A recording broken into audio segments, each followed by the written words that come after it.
A meditação que nós teremos nesse dia encontra-se baseada no texto de Êxodo capítulo 19, versículos 1 ao 9. Êxodo 19, versículo 1 ao 9. Vamos prestar atenção à leitura da palavra. Êxodo 19, versículo 1 ao versículo 9. No terceiro mês da saída dos filhos de Israel da terra do Egito, no primeiro dia desse mês, vieram ao deserto do Sinai. Tendo partido de Refidim, vieram ao deserto do Sinai, no qual se acamparam. Ali se acampou Israel, em frente ao monte. Subiu Moisés a Deus, e do monte o Senhor o chamou e lhe disse: assim falarás à casa de Jacó, e anunciarás aos filhos de Israel: tendes visto o que fiz aos egípcios, como vos levei sobre asas de águia, e vos cheguei a mim. Agora, pois, se diligentemente ouvirdes a minha voz, e guardardes a minha aliança, então sereis a minha propriedade peculiar dentre todos os povos, porque toda a terra é minha. Vós me sereis reino de sacerdotes e nação santa. São estas as palavras que falarás aos filhos de Israel. Veio Moisés, chamou os anciãos do povo e expôs diante deles todas essas palavras que o Senhor lhe havia ordenado. Então o povo respondeu a uma: tudo o que o Senhor falou, faremos. E Moisés relatou ao Senhor as palavras do povo. Disse o Senhor a Moisés: eis que virei a ti numa nuvem escura, para que o povo ouça quando eu falar contigo, e para que também creiam sempre em ti, porque Moisés tinha anunciado as palavras do seu povo ao Senhor. Amém. Uma das maiores diversões dos paulistanos é ir ao shopping. Eu, como paulistano, não necessariamente um bom paulistano, mas como paulistano, gosto também de ir ao shopping. Bem que Paraguaçu poderia ter um shopping, não é verdade? Mas não é apenas no shopping em que existe aquilo ao qual eu vou me referir. Os bauruenses descobriram que existe lá um shopping extremamente interessante. Chama-se Batista de Carvalho. Rua Batista de Carvalho. Não estou fazendo propaganda não, tá?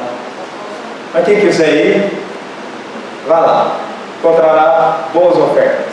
Mas como é que os irmãos vão descobrir uma boa oferta? Vão olhar o quê? As vitrines.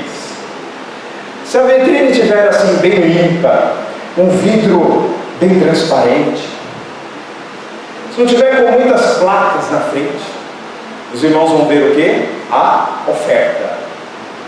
E vão fazer igual eu, vão se animar, vão ver lá escrito uma boa pechincha, 70% de desconto. Pastor, essa palavra é mágica ou não é? 70% de desconto. É. Você entra ou não entra? Depois você pergunta o que é que está vendendo 70% de desconto. Mas primeiro você entra, para saber que negócio é esse, 70% de desconto, né? Para pagar só 30% do preço. Pois é. Vitrine. Para que serve uma vitrine? Para mostrar uma oferta, para mostrar aquilo que se está vendendo na loja, para anunciar alguma coisa, uma vitrine de pão, uma vitrine de roupa, a vitrine de um shopping, a vitrine de uma loja na rua. Aqui em Paraguaçu tem muita vitrine? Claro que tem. Se você está nos assistindo na internet, ou se você está ou está ouvindo conosco como visitante, na sua cidade com certeza tem bastante vitrine, anunciando um monte de coisa. Nós vamos falar de uma vitrine que o próprio Deus instituiu.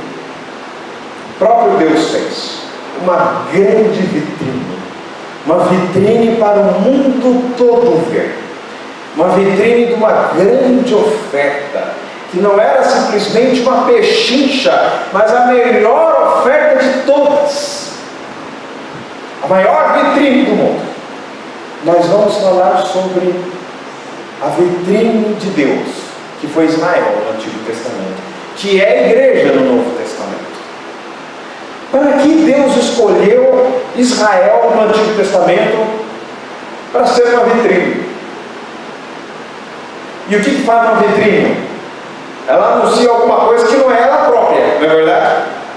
Já pensou? A não ser que seja uma loja de vitrines, a vitrine vai falar de alguma outra coisa, né? Uma vitrine de uma loja de sapato vai falar de sapato, uma vitrine de imóveis, de tapetes, aliás, vai falar de tapete, uma vitrine de Smart TV vai falar sobre Smart TV. E a grande vitrine de Israel vai anunciar esse próprio Israel? Não, vai anunciar Deus. Para que Deus escolheu Israel no Antigo Testamento? Para ser uma grande vitrine. E a vitrine vai revelar o quê? Em primeiro lugar, a vitrine vai revelar a graça de Deus. Os irmãos observam o início deste texto, em que o próprio Deus está falando para Israel ouvir. E todos, desde Êxodo capítulo 3, naquela grande expectativa em que o próprio Deus fala para Moisés: Moisés, você vai falar para Faraó, vocês vão me servir no monte que eu estou falando contigo, que eu vou mostrar para Israel. E aí vai lá Moisés e fala: Faraó, Deus nos encontrou e nos convidou para adorá-lo no Monte Sinai, no Monte Horebe. E finalmente no capítulo 19 eles estão de frente para o monte. Deus cumpriu sua promessa. Deus libertou Israel do Egito para adorá-lo naquele monte. E quando ele chega naquele monte, ele vai falar algo para Israel. E ele começa dizendo aquilo que ele fez por Israel. Israel, eu te livrei da mão de Faraó, te trouxe para cá nas asas da águia, para você estar aqui diante de mim. O que isso significa? Primeiro vamos pensar no que significa as asas da águia. Os irmãos estão curiosos de saber? Eu olhei esse texto e fiquei pensando: será que Deus estava imaginando a si próprio como que voando, e em cima dele, como num daqueles episódios do Piteco, ou de qualquer outro desenho lá daqueles tempos antigos, dos dinossauros, que o pterodátilo serve de avião, e as pessoas ficam em cima, e tal? Conseguiu imaginar a cena? Agora esquece tudo. Não é assim. Pensa no filhote de uma águia no ninho, e a mãe águia vai ensinar o filhote a voar. E o que a mãe águia faz para o filhote voar? Ela joga o filhote para fora do ninho, e o filhote vai como que olhando para o chão, aproximando-se de uma rapidez incrível que jamais ele viu antes, e o chão vai se aproximando e o filhote já está cara a cara com o chão. Aí de repente vem a águia num voo e tira o filhote e solta o filhote. Aí lá em cima o filhote já vai pensando: estou salvo da loucura de mamãe. Ela retornou ao normal. Mas quando ela chega lá em cima, o que a águia faz de novo? Ela solta o filhote e cai. E agora o filhote está vendo: esse negócio não vai dar certo. Enquanto eu não aprender a voar, eu vou ficar sendo jogado todos os dias para fora do mim, até que o filhote aprenda a voar. Deus libertou Israel do Egito, que para Israel era um ninho. E o ninho serve para quê? No primeiro momento, para proteção. Vamos refletir no seguinte: eu vou lhes trazer uma ideia que talvez tenha um pouco de ineditismo, porque ela não é falada com frequência. Quando Deus leva o seu povo para o Egito, ele está querendo o mal do povo ou ele está querendo o bem do povo? Vamos pensar: Abraão, Isaac e Jacó, cada filho que Abraão teve virou um povo, não foi? Ismaelita para um lado, Isaac para o outro. Depois Isaac tem 2 filhos, e cada um desses 2 filhos tornaram-se um povo. Edom para um lado, Esaú; Jacó para o outro, Israel. Israel tem 12 filhos. A partir daí começou o povo ter muito filho, né? Até lá estava 1, 2. Meus irmãos, cada um dos filhos, conforme ia tendo, eles iam se separando do ninho, eles iam se afastando do ninho. Mas Deus falou: eu vou manter esse povo unido, porque esse povo é o meu povo. Eles vão para o Egito, e lá eles vão ter uma identidade: hebreus. Tá bom. Lá não vai virar a nação de Judá, lá não vai virar a nação de Zebulon, lá não vai virar a nação de Simeão, lá vai virar Israel. Porque quando o egípcio olhava, ele não queria saber se era filho de Dan, filho de Benjamim, filho de José. Era hebreu, ou seja, não era um egípcio. Eles lá aprenderam a ser uma nação, mas aprenderam a ser uma nação oprimida. Eles tinham essa identidade. Eles estavam separados dos egípcios, não é verdade? Mas eles estavam unidos entre si. Quando Deus chama o seu filho do Egito, este filho está unido, ainda que involuntariamente. E agora ele vai tirar do Egito. Meus irmãos, quanto tempo Deus levou para tirar Israel do Egito? Uma noite. Foi ou não foi? Uma noite. Quanto tempo Deus levou para tirar o Egito de Israel? 40 anos. O povo que entrou na terra prometida não eram aqueles que só sabiam receber ordens no Egito. Não eram aqueles que tinham saudades das cebolas e dos alhos. Foi aquele povo que estava no deserto. Aquele povo que teve que aprender a voar. Foi jogado para fora do ninho. Mas o ninho não é apenas algo que trazia uma certa segurança, mas não era o ideal. Significa também a redenção. O povo se afastou daquilo que ele escravizava. Mas não é apenas liberdade de alguma coisa, mas também liberdade em alguma coisa, liberdade no ar. Eles se sentem cada vez mais livres e por isso também mais responsáveis. Eles são responsáveis pela organização do Estado de Israel. E agora, nós somos uma nação. Como é que nós vamos ser enquanto nação? Nós vamos ter que aprender o som povo. Antes nós tínhamos os egípcios para falar aquilo que a gente faz. Antes nós tínhamos os egípcios para falar aquilo que a gente come. Antes nós tínhamos os egípcios para falar no que nós trabalhamos. Agora nós temos que nos organizar. Quem vai ser o soldado? Quem vai ser o capitão? Quem vai ser o juiz? Quem vai ser líder sobre 50, líder sobre 100, líder sobre 1000? Quem vai liderar? Quem vai fazer o quê? Quem vai sacrificar? Como é que vai ser a organização? Nós vamos ter que nos organizar. Há também a liberdade para algo. Para que nós somos livres? Tinha que pensar nisso aí. Nós somos livres do Egito. Beleza, e agora? Nós fomos libertos para onde? Nós fomos libertos para quê? Nós somos libertos com um propósito. Que propósito é este? O propósito é aquilo que o texto continua. E o texto fala. O que Deus queria? Deus queria transformar Israel numa vitrine.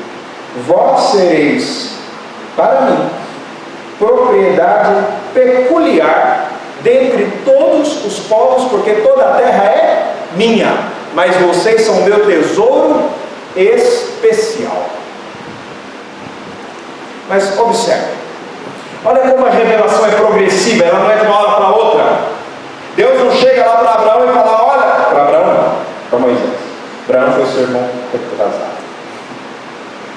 Deus chega lá e fala para Moisés: Moisés, eu criei Adão e Eva, mas eles pecaram. Mas na descendência de Israel eu vou chamar o Redentor e ele vai acabar com o problema do pecado na terra. Foi isso que Deus falou lá no meio da sarça, Êxodo 3. Não, senhores, o que Deus falou lá em Êxodo 3, no meio da sarça? Eu ouvi os seus gemidos, eu estou vendo a opressão que vocês estão recebendo. A revelação é progressiva, a revelação ela vai continuando, mas naquele momento ele sabe que o que aflige o coração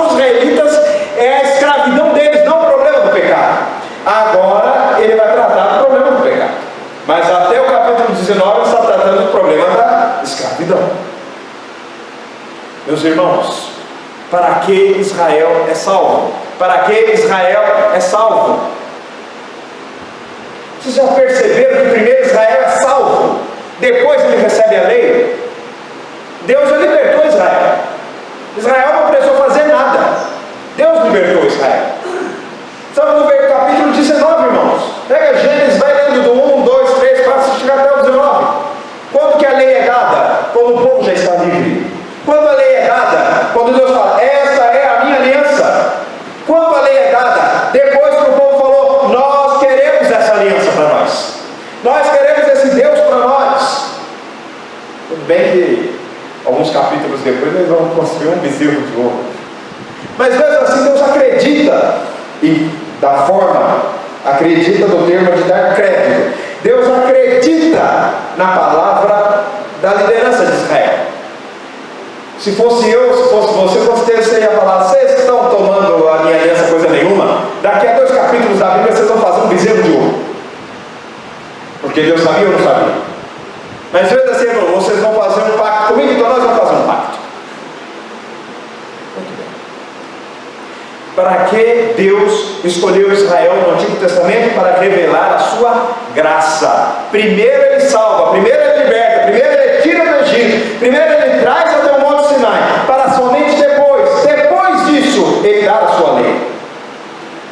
Já no Antigo Testamento, ninguém é salvo por obras, é salvo pela graça. Lei é graça. Deus prometeu que Israel seria escravo no Egito já em Gênesis 15, versículo 13. O próprio Deus está falando para Abraão. Ou seja, Deus já sabia, tinha esse propósito, e Ele mesmo tinha encaminhado todas as coisas para acontecer da forma dele. Mas aí Ele vem, resgata, e então, depois, somente então, Ele entrega a lei e Ele entrega a terra. Mas primeiro Ele se entrega. Ele vai lá e resgata o filho dele do Egito, Israel, para lhe prestar culto. A história, porém, não acaba com a salvação. Israel é feito um tesouro peculiar. Israel é salvo para ser um tesouro peculiar. Propriedade exclusiva de Deus, para usar a expressão do apóstolo Pedro, no capítulo 2 da sua primeira carta. Mas a preciosidade de Israel passa pela obediência. Embora Israel já ouça a condição em estado de liberdade, há uma condicional para desfrutar das bênçãos de pertencer a Deus. Mas notem que primeiro ele livra, depois ele orienta. Primeiro ele salva, depois ele instrui. Primeiro vem a salvação, depois vem o ensino. Muitas pessoas se perguntam por que Deus simplesmente não nos tira da terra quando a gente se converte. Não ia ser uma bênção? E eu não sei. Ia ser ou não sei? Gente, já pensou? Me converti e fui para o céu. Tipo arrebatamento instantâneo. Jesus fala, vem meu filho. Aí você vai lá e fala, eu quero esse negócio, eu quero Jesus. Logo diz o hino, eu quero é Deus, não importa o que vão pensar de mim. Aí você já naquele momento, você já sobe para o céu. E você já vai se encontrar com Cristo. E não vai nunca mais ver o pecado. E não vai ter que conviver com as coisas ruins. E não vai ter que passar por choro, por tristeza. Não vai ter que passar por dor, por aflição ou pela morte. Você já vai para o céu. Mas é assim que funciona? Não, senhores. Porque nós somos salvos para alguma coisa. Assim como Israel foi salvo para ser propriedade exclusiva de Deus. A origem da vida com Deus se encontra na graça. O que é graça? Os irmãos lembram? É o favor imerecido. Não precisamos de fazer nada para Deus nos amar mais. E não podemos fazer nada para Deus nos amar menos. Ele simplesmente nos ama na medida total, plena, em que Ele poderia nos amar. Deus amou o mundo de tal maneira. Os irmãos percebam, Gênesis. João 3,16 fala que Deus não simplesmente nos amou, mas Ele nos amou de tal maneira. Há uma qualificação desse amor. É de tal maneira. E isso antes de que tivéssemos feito qualquer bem, qualquer ato de obediência em relação a Ele. Ele já nos amou. Ele já nos ama. Ele já entregou a sua graça. discernir que não se trata de salvação pelas obras, mas por graça, nos permite discernir que o Deus do Antigo Testamento é tanto o Deus de amor, como Ele mesmo o é no Novo Testamento. O Deus que salva o povo de Israel em Êxodo 19 é o Deus que salva pela graça em qualquer circunstância. Somente há salvação pela graça no Antigo e no Novo Testamentos. O convite da graça é o mesmo antes e é hoje. Quando guardamos a aliança, nos achegamos a Deus. E quanto mais próximos de Deus, mais tesouro peculiar nós somos. Para que Deus escolheu Israel no Antigo Testamento? Para ser uma grande vitrine, para anunciar a graça de Deus, mas também para fazer de Israel um povo modelo, um povo de sacerdote, um povo que religaria o mundo a Deus. Nós temos aqui em Gênesis não, aqui o vento aqui já mudou minha vida para Gênesis, Êxodo 19. Nós temos em Êxodo 19 uma expressão muito interessante, que está no versículo 6. Vós me sereis reino de sacerdotes. O texto original hebraico permite duas interpretações, duas traduções. Primeira tradução é essa que os irmãos estão lendo: reino de sacerdotes. Reino de sacerdotes no sentido de uma nação composta por sacerdotes. Vamos falar um pouquinho sobre essa interpretação. O que é uma nação de sacerdotes? Primeiro vamos saber o que é sacerdote. O que é um sacerdote? Qual era a função de um sacerdote? Vamos lembrar que ainda não está instituído o sacerdócio em Êxodo. Isso vai acontecer nos próximos capítulos, mas aqui ainda não tem. Arão não é o sumo sacerdote. O filho mais velho de Arão não é o sucessor do sumo sacerdote ainda. Os sacerdotes que eles conheciam eram Melquisedeque na história e Jetro, que tinha acabado de fazer uma grande celebração em Êxodo 18. Fora isso, a ideia de sacerdote não é uma ideia ainda bem colocada como nós estamos hoje quando lemos o texto. Então, quando Deus fala, primeiro, vós sereis uma nação ou um reino de sacerdotes, para depois Ele falar que no meio deste reino de sacerdotes haveriam sacerdotes de sacerdotes, que aí seria Arão e seus filhos. Então, do que Ele está falando quando fala de ser reino de sacerdotes? Significa que a função de Israel é uma função sacerdotal na terra. E qual é a função do sacerdote? Representar Deus diante dos homens e representar os homens diante de Deus. A função de Israel é levar Deus para as nações. Vocês já tinham enxergado Israel dessa forma? Será que os fariseus no Novo Testamento enxergavam Israel dessa forma? Será que nós enxergamos Israel dessa forma quando lemos a Bíblia? Bem, na verdade, nós não enxergamos tanto porque Israel não foi fiel enquanto um reino de sacerdotes. Deveria ter sido, mas não foi. Mas a função dela era essa. Antes de haver sacerdotes em Israel, Israel era um sacerdote para o mundo. O projeto de Deus, lembram-se de Gênesis?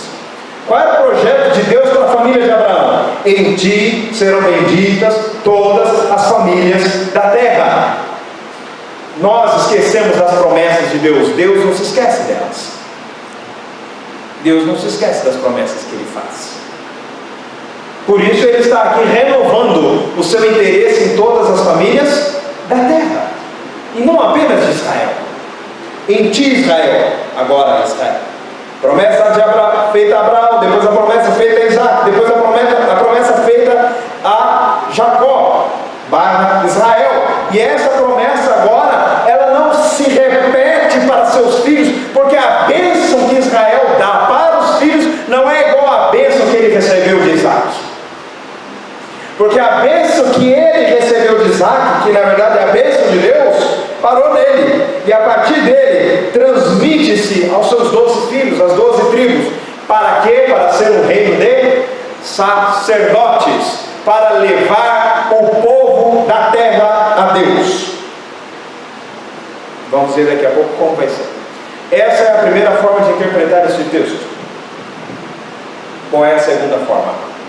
O apóstolo Pedro apresenta esta segunda forma: sacerdócio real. O hebraico permite as duas interpretações: reino de sacerdotes ou sacerdócio real. O que significa sacerdócio real? Significa que eles não eram apenas um sacerdote, mas eles eram membros da realeza. Voltemos no tempo, meus irmãos. Vamos como se estivéssemos numa máquina do tempo. Entramos e fomos parar lá no Egito, 2000 anos antes de Cristo. E quando nós saímos da máquina do tempo, nós saímos e olhamos e vemos quem está governando o Egito: Faraó. Faraó é o rei do Egito. Mas Faraó é mais do que o rei do Egito. Ele é Deus para o Egito. Ele é o sumo pontífex do Egito. Ele é a maior autoridade espiritual do Egito. Ele não é apenas o rei, ele é o sacerdote supremo. Quando Deus está falando isto para Israel, os irmãos estão entendendo o que eles estão ouvindo? Eles estão ouvindo o seguinte: vocês são para mim o que Faraó é para o Egito. Vocês são o sacerdócio real. Vocês estão na terra para me representar. Para a terra vocês são reis. E vocês são os meus representantes. E quando eu olho para a terra, eu olho para vocês. Vocês são os representantes da terra. Vocês são os sacerdotes da terra. Os irmãos vislumbram que Deus está chamando Israel, não é só para ficar matando boi, assando boi. Às vezes a gente tem uma ideia de Israel como os maiores churrasqueiros do mundo antigo, não é? Só sacrifício, sacrifício, sacrifício. E come boi, come boi, come boi. E é aquele negócio, os maiores carnívoros do mundo antigo. Não é assim. Há um objetivo nisso tudo, há uma razão de ser. Eles estavam anunciando algo. O sacrifício não tem uma finalidade em si próprio, a lei não tem um significado em si próprio. Tudo isso está anunciando Deus na vida deles e a redenção de Deus na vida deles.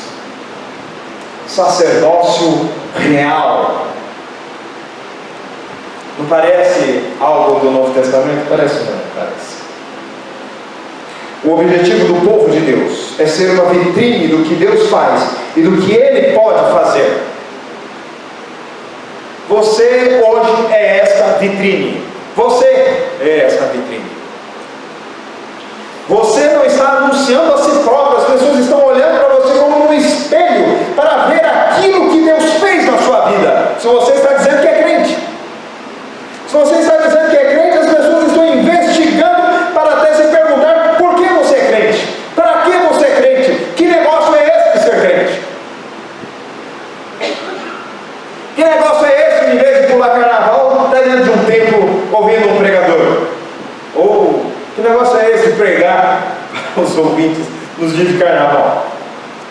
Para que isso? As pessoas estão olhando para nós e nós somos de fato uma vitrine. Podemos estar bem limpos e de fato refletir Deus em nós, mas também podemos estar bem sujos. Podemos ser uma vitrine bastante poluída. Pode ser que ninguém consiga enxergar Deus em nós, mas deveria. Como você é como vitrine de Deus? Como Israel foi? Como a igreja é? Como você é como vitrine de Deus na sua casa, no seu trabalho, nos seus estudos, na sociedade, nas redes sociais? Que tanto de gente compartilha em rede social.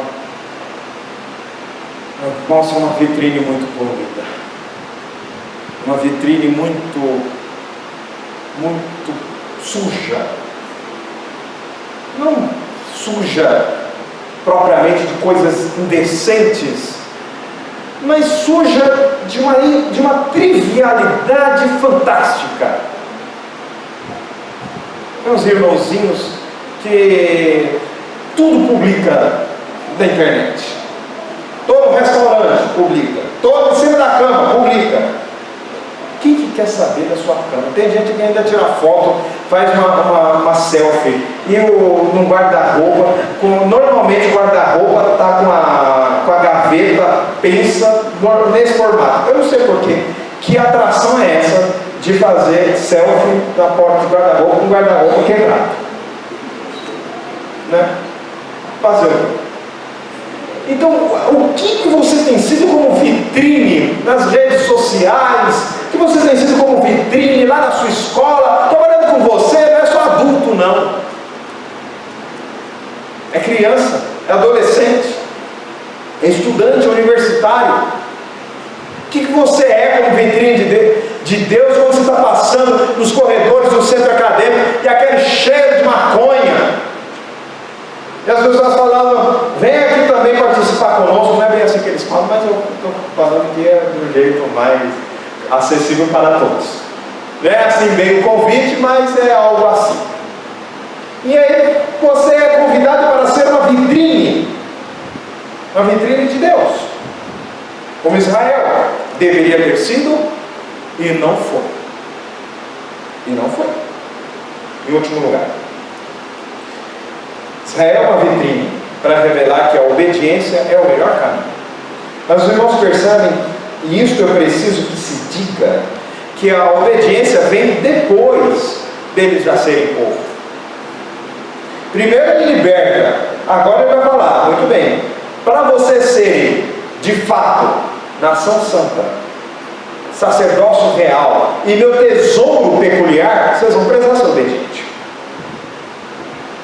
Porque vocês vão ser uma transformação a olhos vistos. Vocês vão deixar de ser uma nação de escravos para ser sacerdócio real da terra. Vocês eram escravos até agora no Egito, mas agora vocês vão representar o único Deus diante das nações. Como é que vocês vão fazer isso? Vocês vão ter que aprender. Vocês não sabem, vocês vão ter que aprender. E eles vão aprender pela obediência. A vontade de Deus agora para eles era a lei. Antes era a vontade do faraó. E não era bem uma vontade muito boa. Mas eles não eram obrigados a obedecer, porque escravo não tem opção. Agora a vontade de Deus é a lei para eles. Há muita gente que diz que não estamos na época da lei, e sim da graça. Quando foi que o homem esteve fora da graça? Começa a ler de Gênesis. Primeiro, Apocalipse. Quando foi que Deus deveu alguma coisa para o homem? Nunca. Quando o homem fala, eu quero isso baseado em alguma coisa, é um ato de graça, de misericórdia de Deus, porque ele mesmo prometeu dar, de forma graciosa. Do contrário, nunca.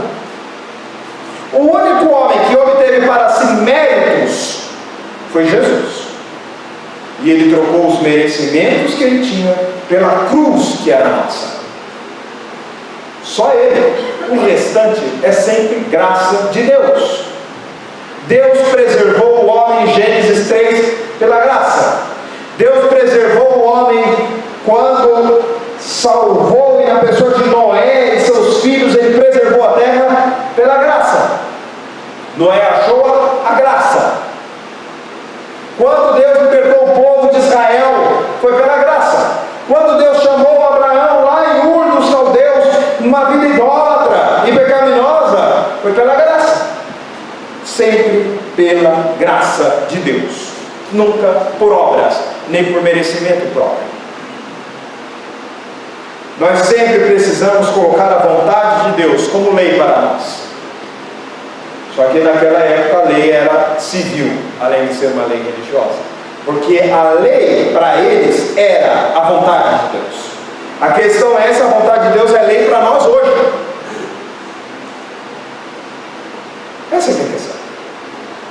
Porque naquela época era. E para nós, a vontade de Deus é a lei? Não, pastor, nós estamos no tempo da graça. Nós precisamos pecar para que a graça seja mais abundante nas nossas vidas. Essa tolice, o próprio apóstolo Paulo já corrigiu. Vou pecar mais para que a graça seja mais abundante? Como que eu vou pecar mais se eu morri para o pecado? Meus irmãos, o homem, quando debaixo da lei, ele estava fazendo da vontade de Deus lei para si, mas ele foi salvo pela graça. Como é que Deus salvava no Antigo Testamento? Pela fé no Cristo que viria. Como Deus salva no Novo Testamento? Pela fé no Cristo que veio. Só Jesus salva. Elias foi salvo pela fé no Cristo que viria. Moisés foi salvo pela fé no Messias que viria. Abraão viu o dia de Jesus e se alegrou. É assim que funciona. É sempre graça sobre graça. Mas quando nós somos salvos, o que nós fazemos? A vontade de Deus vira para nós lei. Então quer dizer que nós temos que sacrificar? Claro que não. O sacrifício tinha qual função? Apontar para o sacrifício de Jesus. Era uma figura, era uma sombra. Realizou-se o sacrifício, acabou, eram as sombras. Mas amarás ao Senhor teu Deus de todo o teu coração, de todo o teu entendimento, de toda a tua alma, de todas as tuas forças. Está na lei. Você tem que fazer ou não tem que fazer? Eu tenho. E você? Amarás ao teu próximo como a ti mesmo. Está na lei. Você tem que fazer ou não tem que fazer? Tem que fazer. Tem que cumprir. O próprio apóstolo Paulo, quando escreve aos Efésios, ele diz que honrar pai e mãe tem a sua base nos 10 mandamentos. E era o mesmo apóstolo que em Gálatas falou que a lei serve nos diário até Cristo. Vejam que a coisa não é confusa a partir do momento que você sabe o papel de cada coisa. Onde colocar cada compartimento, em que instante se coloca. Aí as coisas vão ficando mais claras. Quando eu sei qual é a função da lei, aí eu entendo que a lei primeiro nunca salvou. Diz o autor de Hebreus: sangue de touro nunca tirou pecado. O que tira pecado é o sangue de Cristo. Pedro, escrevendo a sua carta, diz que o sangue de Cristo é conhecido desde quando? Desde que ele foi derramado no Gólgota? Não, antes da fundação do mundo. Percebe como há uma clareza nas coisas? É só preciso ler com um pouco mais de cuidado. Aí as coisas vão ficando mais claras. Meus irmãos, nós precisamos cumprir a lei para sermos salvos? Não. E a pergunta é: alguém alguma vez precisou? Não.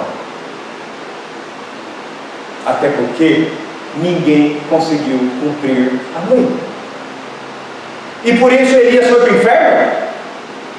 E Enoque, que nasceu muito antes da lei ser dada? E Abraão? E Isaac e Jacó? E os patriarcas todos? O que aconteceu? Sempre a graça de Deus, a confiança de que o Messias viria salvá-los. Olhem, meus irmãos, para esse texto e veja como Deus convida Israel, chama Israel do Egito para que ele seja a sua vitrine, a vitrine da sua graça, uma vitrine sacerdotal que iria anunciar a graça de Deus, mas uma vitrine que, para ser vitrine, precisa ser obediente. Precisa ser obediente. Se você não for obediente, você vai ser uma péssima vitrine. Quer ser uma vitrine de Deus? Seja obediente a Deus. Quer mostrar para as pessoas como se deve viver? Faça aquilo que Deus fala na palavra dele. Aquele que roubava, não rouba mais, agora trabalha. Aquele que mentia, não mente mais. E por aí vai. Tantas passagens do Antigo e do Novo Testamento nos mostram exatamente como viver como uma vitrine. Meus irmãos, missão não começa no Novo Testamento, missão começa lá em Gênesis 3,15, quando Deus fala que vai salvar o homem, não propriamente, tão somente Israel, mas o próprio apóstolo Paulo fala em outra passagem, que a salvação vem do judeu. Por que a salvação vem do judeu? Porque o judeu foi colocado para ser, no Antigo Testamento, uma vitrine dos poderosos feitos de Deus. E hoje nós somos convidados para ser. Eu gostaria de concluir colocando duas ideias na sua cabeça. Assim como elas perturbam a mim, espero que elas venham a te perturbar. Qual que é a primeira ideia? Já vou falar as duas. Identidade de grupo e missões. Já percebeu que Deus nunca salva a pessoa para viver sozinha na terra, como se fosse um ermitão de Jesus? Pastor, eu não dou certo em igreja nenhuma. Ah, não dá certo em igreja. Todas têm defeito. Verdade, todas têm defeito. A gente até fala assim, jura? Todas têm defeito? Tem. A sua igreja também tem, minha não, porque eu não tenho igreja. Cristo tem igreja, eu não tenho igreja. A pessoa fala, qual que é a sua igreja? A minha nenhuma. A igreja de Jesus, minha nenhuma. Eu faço parte da igreja, mas ter uma igreja eu não tenho. Quem tem é Cristo. Pastor, são todas cheias de defeito. Tem? Tem fofoca ou não tem? Tem crente fofoqueiro? Tem. Tinha crente fofoqueiro em Israel? Sim. Murmurador. Mas como tinha? Pensa no povo que murmurava em Israel. Tem crente murmurador hoje em dia? Tem. E por aí vai. A questão é, você foi chamado para fazer parte desse grupo. Você foi salvo nas asas da águia para fazer parte desse grupo. Esse negócio de desigrejado não é da vontade de Deus. Deus quer que cada uma das suas ovelhas fique num rebanho. Não fique sozinho. Quando uma ovelha sai do rebanho, ele deixa as 99 e ele vai atrás daquela ovelha para ficar no rebanho. Segundo, esse rebanho tem a função de ser vitrine de Deus para a terra. Esta é a nossa função. É por isso que o Senhor Jesus ainda não nos arrebatou. Pastor, por que a igreja ainda não foi arrebatada? Porque ainda tem ovelhas para serem recolhidas para o rebanho do Senhor. No dia que não tiver mais, aí a trombeta toca. Pastor, tinha trombeta no Antigo Testamento? Tinha. Continua lendo Gênesis 19, entra em Gênesis 20. Os irmãos já viram Gênesis 20? Que cena aterrorizadora. Desce a fumaça, o fogo fica no meio da fumaça, e eles começam, não ouvem, mas eles não enxergam, mas eles começam a ouvir uma trombeta, e a trombeta vai aumentando, e aquele som vai ficando ensurdecedor. De repente Deus começa a falar e todo mundo ouve. O que o povo fala? O que você ia fazer? Mesmo que o povo de Israel, igual eu. Moisés, fala-nos você, porque se Deus fala conosco, não vai dar certo. Nós estamos tremendo de medo. Aí Moisés foi corajosamente. Aí o povo falou, esse Moisés que foi para lá, não sabe mais, deve ter morrido. Já pensou que vai morrer numa cena daquela? Meus irmãos, nós somos chamados para ser vitrine de Deus. E nós somos chamados para ser vitrine de Deus enquanto corpo, enquanto igreja, e não apenas individualmente. Que Deus assim nos ajude a sermos vitrines de Deus para a nossa geração, na sociedade que vivemos, na escola, no trabalho, onde quer que sejamos vitrines de Deus para a glória dele e para a salvação de muita gente. Amém.